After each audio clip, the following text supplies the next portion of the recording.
అందరికీ నమస్తే. ఇప్పుడు ఒక పాట. చిత్రం మనసంతా నువ్వే.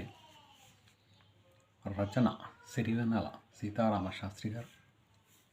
సంగీతం ఆర్పి పట్నాయక్ గారు.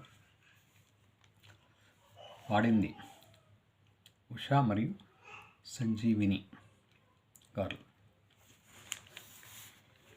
తూనీగా తూనీగా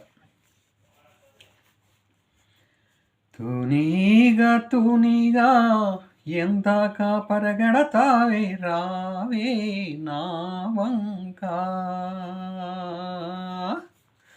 దూరంగా పోనీక ఉంటాగా నీ వెనకాలే రాణి సాయంగా, ఆ వంక ఈ వంక తిరిగావే ఎంచక్క